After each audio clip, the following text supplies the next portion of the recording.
So we're going to talk about mindfulness. How many of you have a mindfulness practice? 1, 2, 3. Yeah? How many of that is a yoga practice? Okay. All right, good. So we're going to start out kind of basic, just with definitions. And mindfulness, although this is actually a very complicated definition when you come right down to it, it can be pretty simple as well. And mindfulness is a way of paying moment-to-moment attention on purpose, so intentionally. It's not just like I bang the desk and everybody goes like that. It's actually, I'm going to pay attention to this. And that ends up being very important in how that molds your brain to present experience. What does that mean? That means what's happening right now. It's not thinking about, in fact, it's not thinking about anything. It's just being in the present moment. Not thinking about something in the past and not fantasizing what's going to happen in the future. Okay? Because we don't know what's going to happen in the future. And we probably don't remember accurately what's happened in the past. And then with a stance of curiosity. Okay? So it's like you come to this meeting and you could say, well, I'm going to be a little skeptical about what they're going to say. Okay? Fair enough. But you could also say, I'm going to be curious about what he has to say. Okay? At least for the time being, without judgment. In fact, I'm not going to say, this is bad, this is good, anything. Just listen. Okay? Just listen. Without emotional reaction or conceptual elaboration. So we're talking about bare experience, bare sensation, sound, sight. Okay? So we're not going to tell stories about this, which are products of our mind. We're actually going to try, at least, to just see what's happening. Okay? And that can deepen as time goes on. But this is a way of defining this. Okay, another way of defining it is simply becoming familiar with ourselves, okay, as well as things around us. But we're going to become familiar with how we react. We're going to become familiar with what our mind does. We're going to step back a bit and watch ourselves, okay? We're going to watch ourselves in a curious and open-minded way.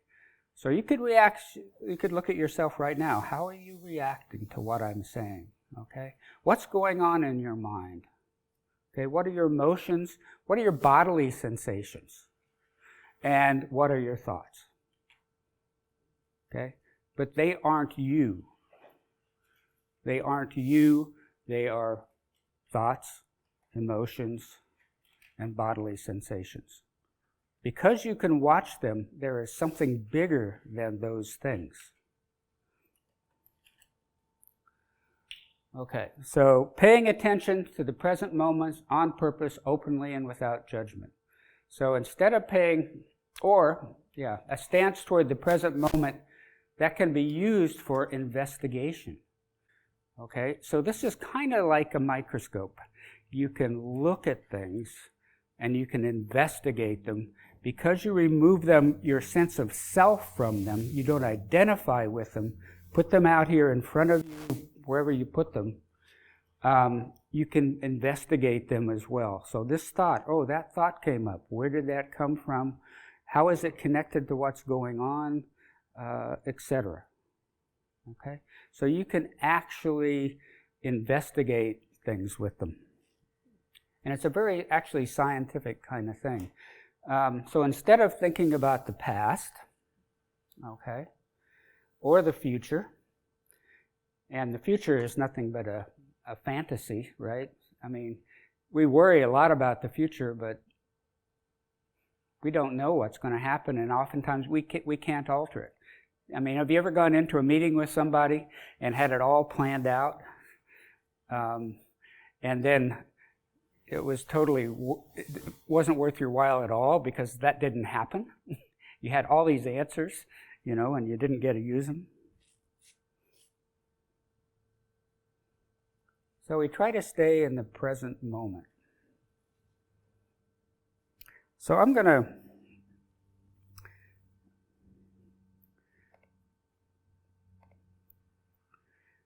play a little something for you, and I would just like you to try to stay in the present moment. What sensations are you having in your body? What's going through your mind? Okay, and what emotions are coming up? And this is short.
Was it the same video twice? You're sure? Were your feelings the same when you saw the video the first time and the second time? No. So what you're hearing can affect what you see, right? I know when I saw the first one, it was like I was locked that doors of that cab. I didn't want any part of it. But I heard the second one, and I was, wow, New York, here I am. It was great. So. Let me get back. So it's just noticing things like that, okay? It's just paying attention. It's not fancy, but it's hard to do, okay? Because your mind secretes thoughts. Just like, some gland, it just secretes thoughts. And some of them are, seem to be useful, and some of them aren't useful. But by looking in a mindful way at who we are and our conditioning, our habits, etc., we perhaps can get pretty close to real freedom. Real freedom is freedom from our conditioning, reactivity, habits, and therefore having a choice, right? We don't have to just react a certain way to a certain thing. We're going to talk about pain in a little bit. So we'd react to pain in a certain way. What if we reacted in a little different way? Okay? What if we trained ourselves, and we can train ourselves, to have our mind just go down a different path? And we sometimes calling this not being a slave to our conditioning, our habits. In some cultures they would call that enlightenment. I don't know any totally enlightened people, but you can become more enlightened little by little by little. And you can be a better friend to yourself. And why is that? It's because of neuroplasticity, okay? Our brains are amazing things. 100 billion neurons, 100,000 connections per neuron. It's totally amazing. And we are programmed to react in certain ways, partly by evolution. We're human beings, and human beings have a collection of things. All our facial expressions tend to be the same and the same emotions. and also by our experience, right? We have an experience one time. Say I have an experience when I'm 10 years old, okay, and a dog bites me. I'm still afraid of dogs, right? And I look at it like that dog is going to hurt me. But by slowly changing that, by getting to know dogs, by getting to know friendly dogs, I can overcome that, okay? I can actually change the anatomy and chemistry of my own brain. And just think about that for a minute. It's amazing. You can change the chemistry and anatomy of your own brain. It's like violinists, the area of the left hand gets big, okay? London taxi cab drivers who study, at least used to study, I don't know if they use GPS now, but they studied these maps of London streets which make no sense at all in any kind of logical way, and the area in spatial relations gets bigger, okay?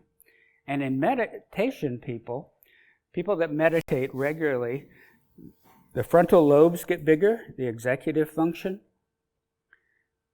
the cingulate gyrus, sense of self, sense of your body gets bigger, and a bunch of changes take place, which are actually the opposite of stress.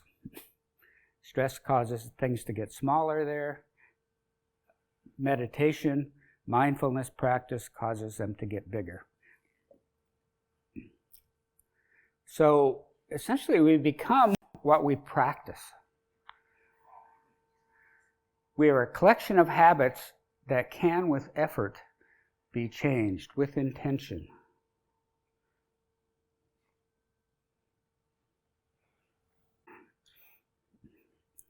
So this is 8 weeks of mindfulness training.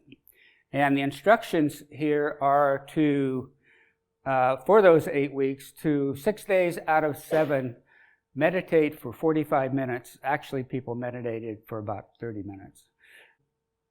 Basically, 2 months.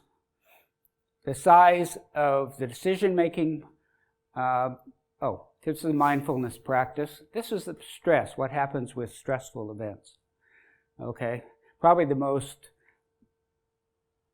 severe of the stressful events is shell shock, PTSD. And with mindfulness, decision-making goes up, ability for self-control, emotions are better in control, self-awareness, knowing who you are, and improved memory.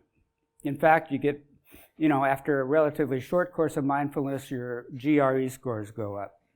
For those of you taking going to be taking your GREs, because your working memory gets larger. You can hold more things in your mind. So, increased mindfulness. What happens is that these neurons here get new connections with each other. So the old connections actually get weaker and the new connections get stronger. There are more connections. So the default mode eventually heads down a different path, okay? Say from anxiety to calmness, okay? And the usual way to do this is to sit and pay attention to your breath. Sounds pretty easy, okay? So you put awareness on your breath, follow the breath, but at some point your mind will not like that, okay? It wants to secrete those thoughts and do what it's supposed to do, and it will get distracted, okay? And you might fantasize or doze or worry. But at some point you will recognize that your mind has wandered off. And that is the important part. Because when you regain your awareness, you intentionally bring your awareness to something that you decide to pay attention to. Okay? So your mind, it's like lifting a weight. Your mind gets stronger every time you do it. Okay? And pretty soon you get pretty strong. So what is stress? I teach mindfulness-based stress reduction. And stress, the definition I like the most is imbalance between demands and resources, or as occurring when pressure exceeds one's perceived ability to cope. So you think, oh, I can't deal with this. And this is amenable to change. It's also a lack of freedom because you can't control that. The outside world seems to be in charge. It's always the outside world. I'm going to blame something, right?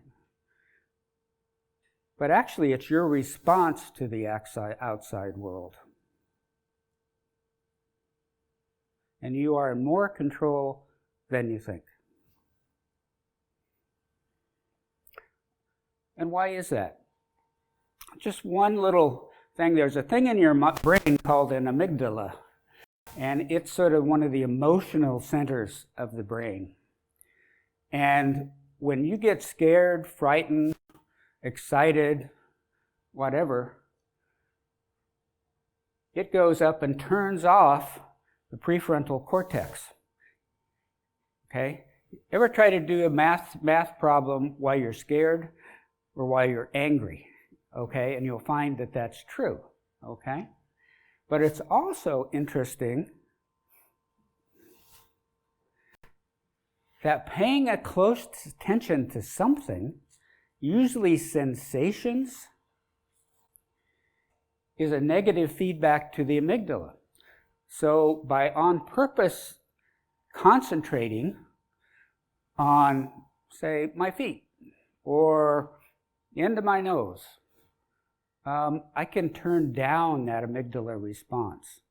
I can put a pause in there and I can get control of myself again.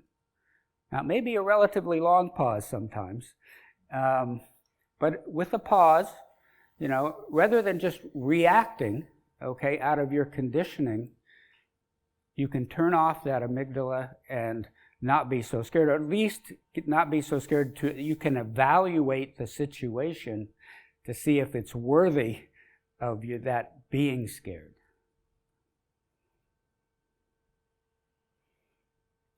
So, some of you have probably heard this in one way or another.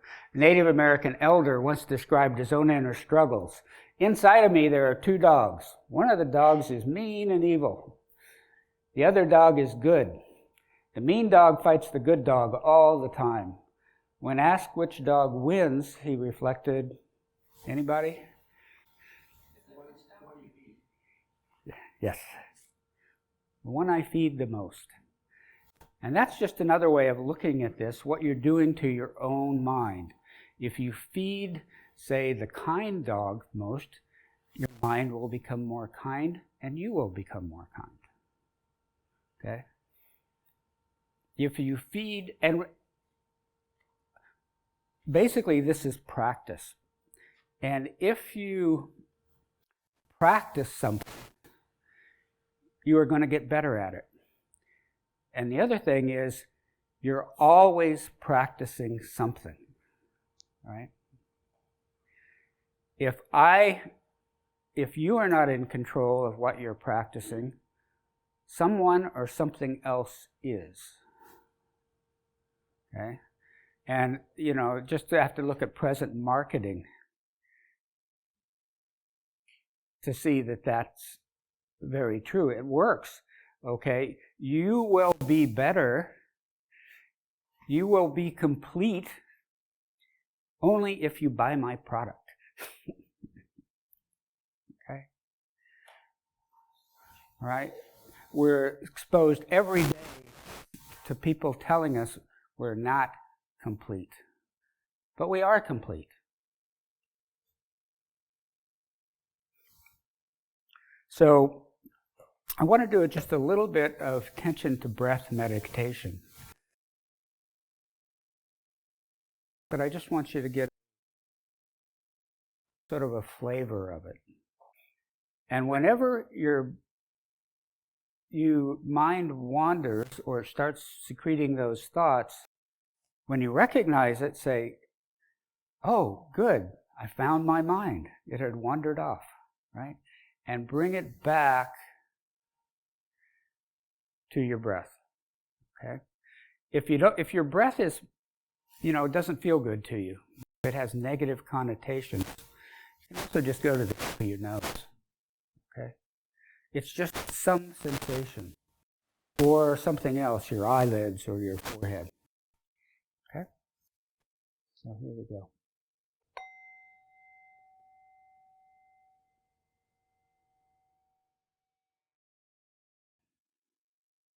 Taste.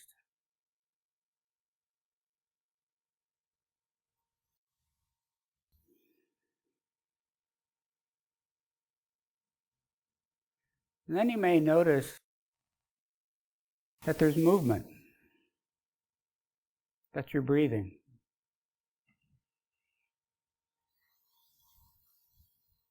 And you may feel that in your nose, your throat, chest or stomach.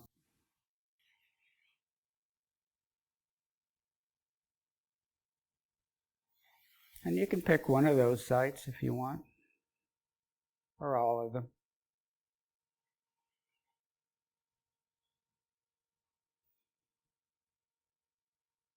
Just notice that when you're breathing in, that little space that you breathe out, and another space.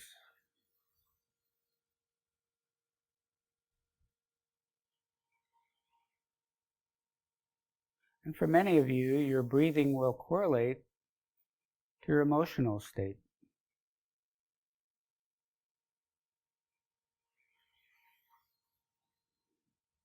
So you can move your attention just a little bit to your emotional state. Still keep your mind on your breath, though. To what sensations you're having, to your thoughts. Just ground yourself in the breath.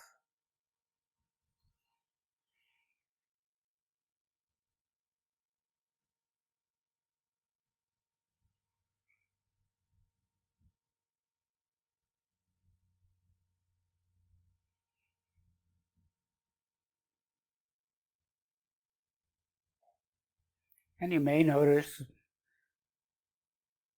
that your mind is calming down a little bit, or your mind may be fighting back really hard.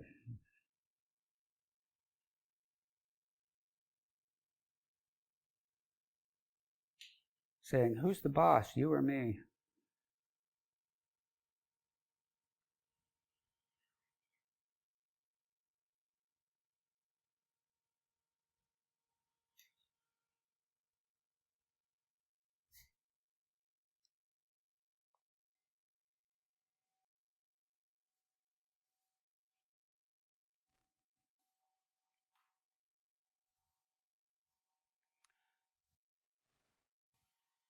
How many of you noticed that you feel a little different afterwards than before? Quite a few. That's great. Yeah, and that was just 5 minutes. So I think it gives you an idea of how much control potentially you can have, right, over your mental state. Again, quite amazing when you think about it. So I'm going to talk a little bit about pain, and then we're going to do a pain meditation. How many people here have chronic pain? Quite a few, yeah. Pain is physiological. Prevents us from getting injured. Right? But the thing pain does, again, this is useful in some situations, is that it draws your attention to it, and then it expands. It takes up a huge amount of your attention. So almost you don't have room for anything else. And you can experience that quite easily by just turning your attention on pain, either self-inflicted or what you ordinarily have.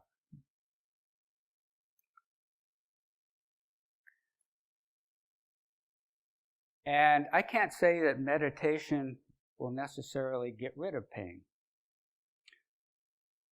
Sometimes does. But the interesting thing is that pain times resistance to pain causes you to focus more attention on the pain. You're in a battle with the pain. You want it to go away, right? And you're just, I can't, nothing helps. But pain times resistance equals suffering.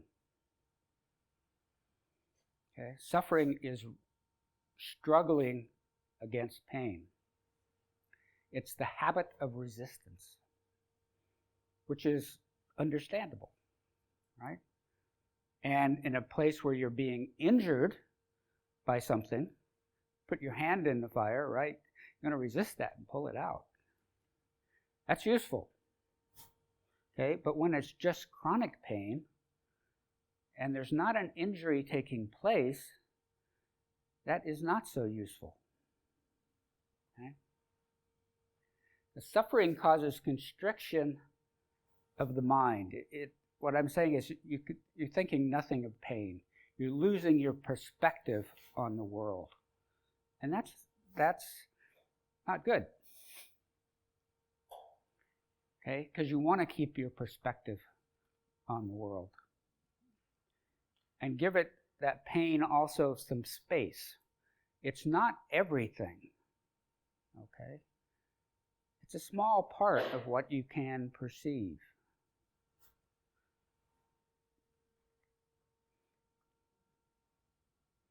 But it constricts your mind. So how can you manage or help decrease your own suffering, even if the pain doesn't decrease?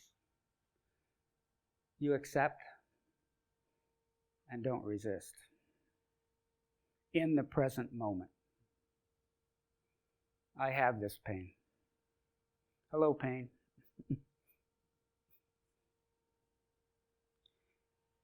You can change the size of your frame of reference. It's not the only sensation you can have. Okay? You can feel yourself breathe. You can hear. You can feel your skin. You can smell. You can taste. You have emotions. You have thoughts. Okay? We're not going to fight the pain, but we're going to give it what's normally called giving it space. Okay? Which means we're going to recognize all the other things that are around us. And the pain, therefore, becomes smaller. Smaller in relationship to everything else. We can be curious about it. This is just kind of the opposite way. We're going to go into the pain and check it out. Right? We're going to get curious about it.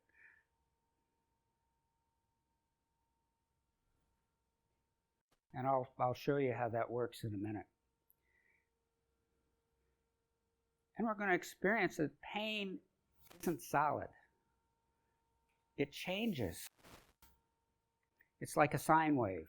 It gets better, gets worse, gets bigger, gets smaller. More space, less space. So it's not solid. It's something less than that. It's like everything else in life. It changes. So when you've got a wild horse in a small corral, it can be pretty scary. Okay? And it's going to take you on. All right? Say the horse is the pain, but what if you give it space? You let it run. Okay? Look at the mountains. Look at the grass. You know, the sun, the blue sky. Same wild horse, not so much attention on it. Okay? Not quite as scary.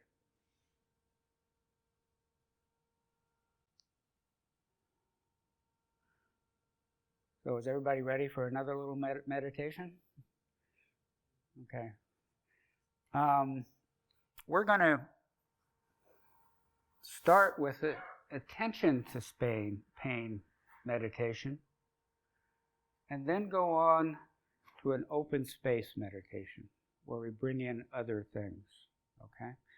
And the mindfulness part of this is just watching what happens as you do a certain thing. Okay? As you intentionally have your mind take on these practices. Okay?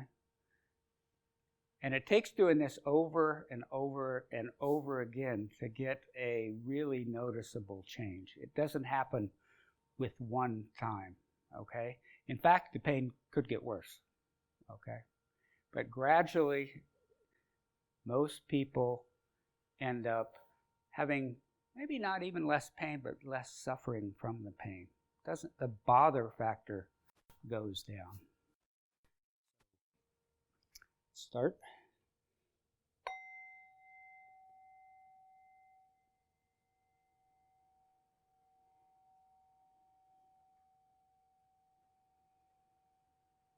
So again, take a few deep breaths.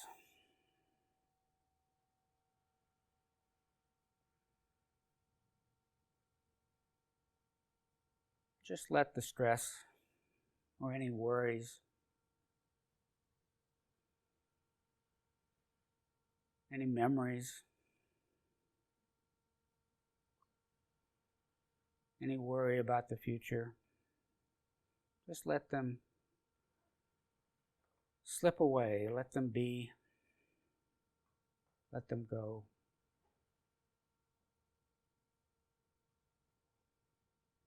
And of those of you that have some pain,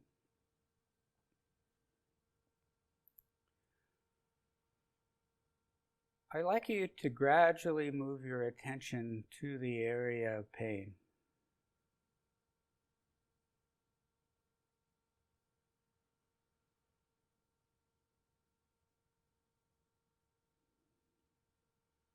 And I'd like you to ask the pain some questions.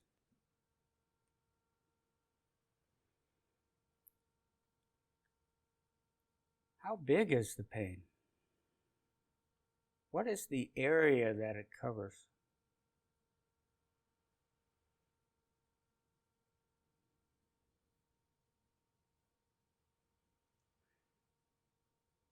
Is it in the skin or is it deeper? Where is it?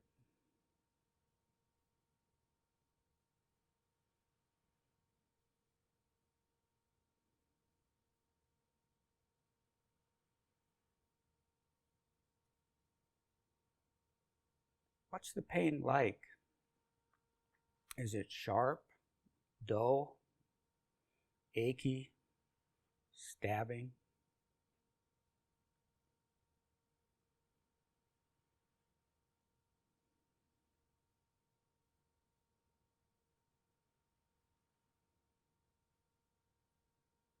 Is it a hot or cold pain?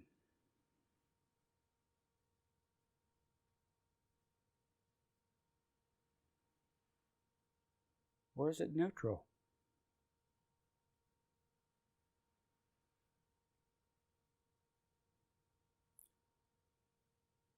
If it had a color, what color would it be?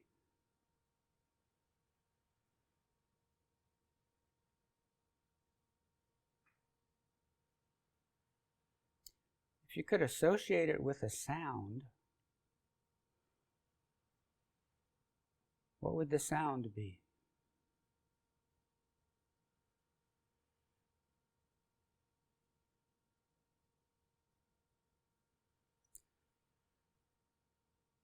And then going back, what area does the pain cover now?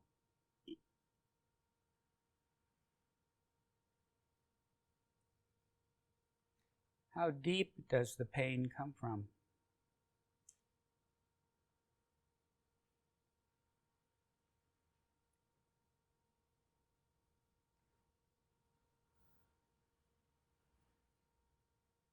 Is the pain hot or cold? Or something else? What kind of pain is it? Is it sharp, dull, stabbing, aching?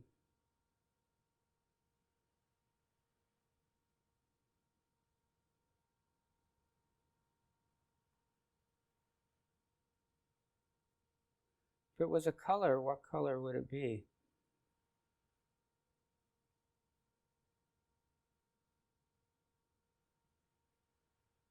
If it was talking to you, what would it say?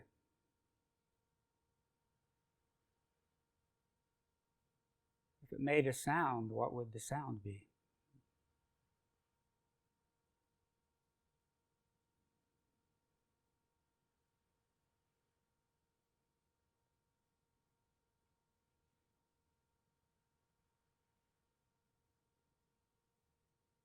Does it stay the same, or does it change?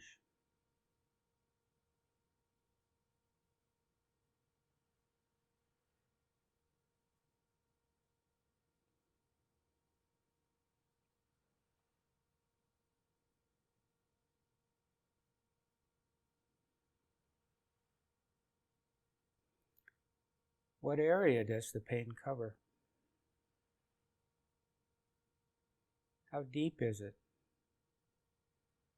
Is it in the skin or is it below the skin?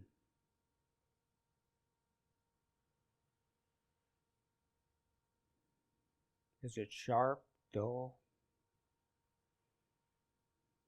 stabbing?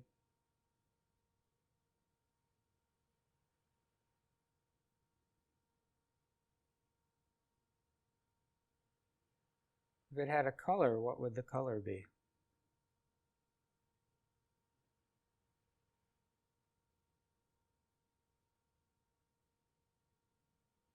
Does it stay the same or does it change?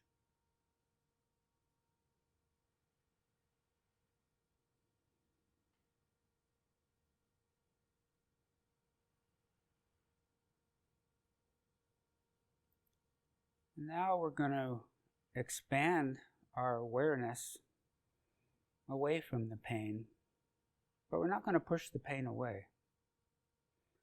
We're just going to add some things that we can pay attention to.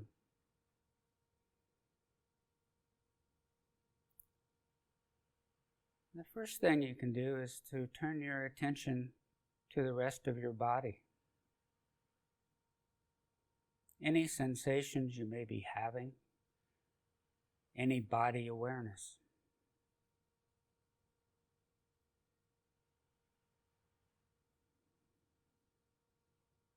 Your skin,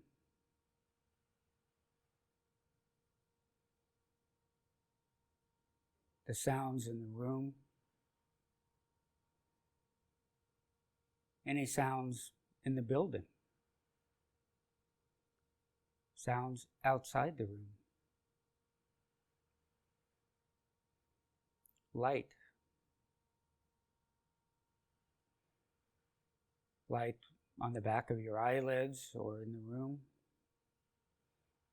light coming through the windows,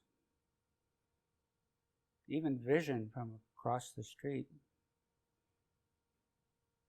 and the light coming all the way from the sun.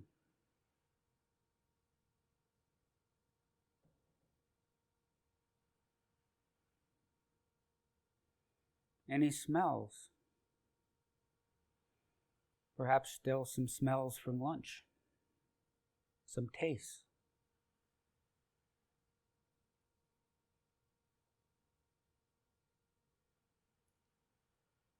And again, going back to your skin, noticing that your sensations, your five senses, pick up things that are outside of you.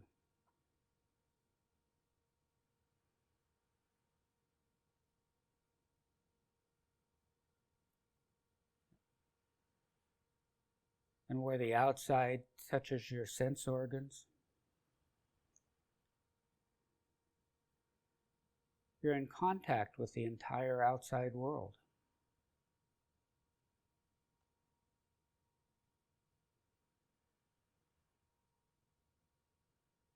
In fact, kind of are the outside world.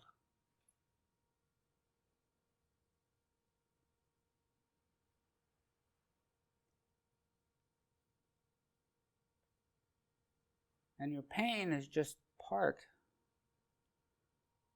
of that experience, of your experience as a human being.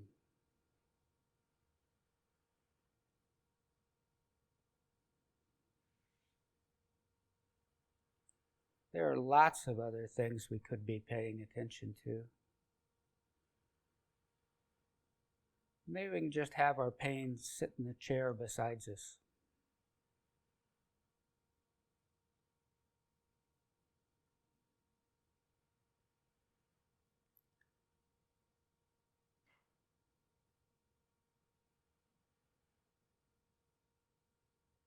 So just letting yourself expand, your awareness expand,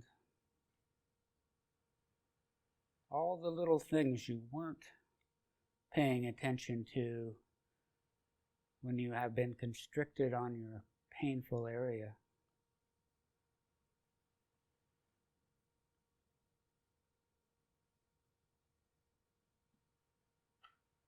And your mind can expand.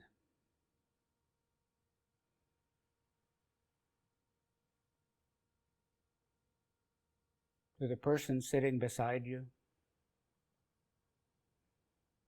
to the rest of the people in the room,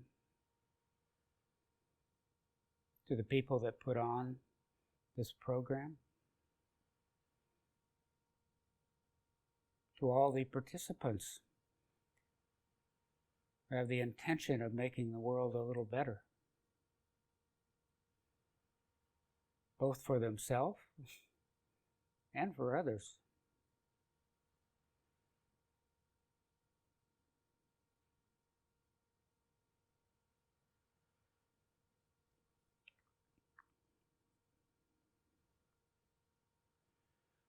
And I'm going to end by doing a little bit of a loving kindness meditation, in which all you have to do is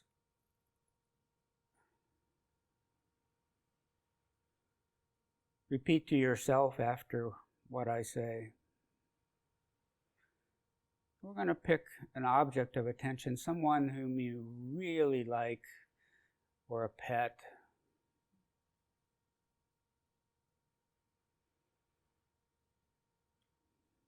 And just picture them in your mind's eye. May you be free from suffering.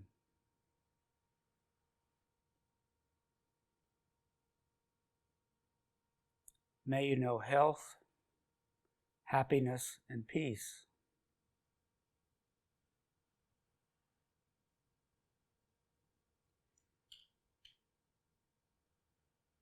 May you use your wisdom and freedom for the benefit of all.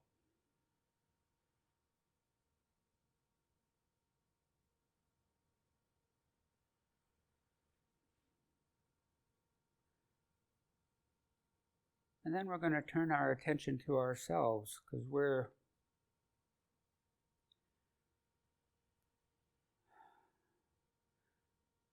certainly need to be appreciated and appreciated by ourselves.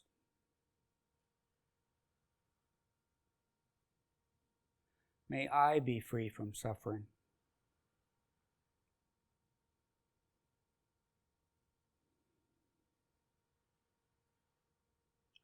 May I know health, happiness, and peace.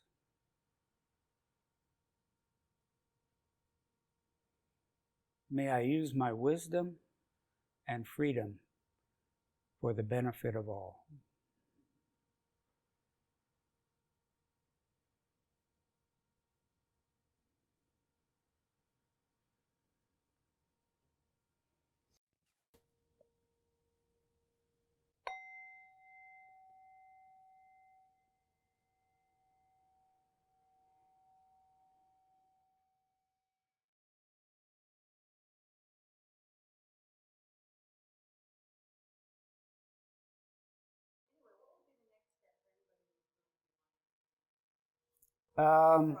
Well, I think there's a number of ways. There's a lot of electronic ways now. There's a program which I actually did for a couple of years just because I wanted to see what it was like, is Headspace. And you can, there's a free trial, so you can try that. It's about 10 minutes a day, and if you want to increase it, they have a 20 minutes a day, and I think they actually go up to 30. I'm not sure anymore. But that's fine. What's most important is that you do it consistently. You don't save it up for the weekend and do 8 hours or something, because you won't last long doing that. But, do it a little bit every day. There are a number of other programs too. We teach MBSR here at UW, and there are other places it's taught. There are now quite a few MBSR teachers. The CCFW, the Center for Child and Family Welfare, gives, where I teach too, gives a series of meditation, compassion, child care, yoga now, a little bit of yoga. We're trying to get that in. I also teach at the prison, and if you can get yourself in there, I can teach you there.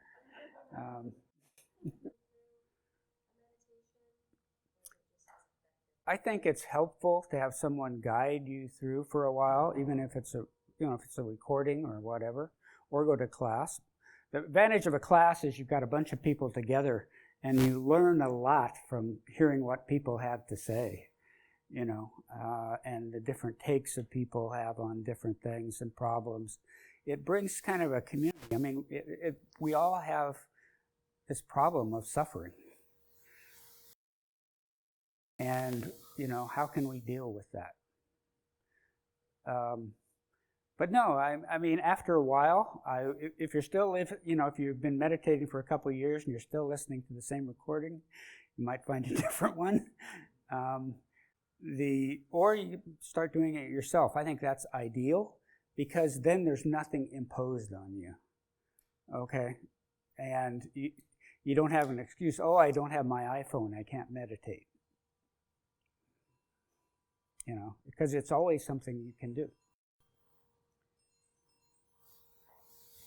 Well, thank you very much. And thank you for your practice.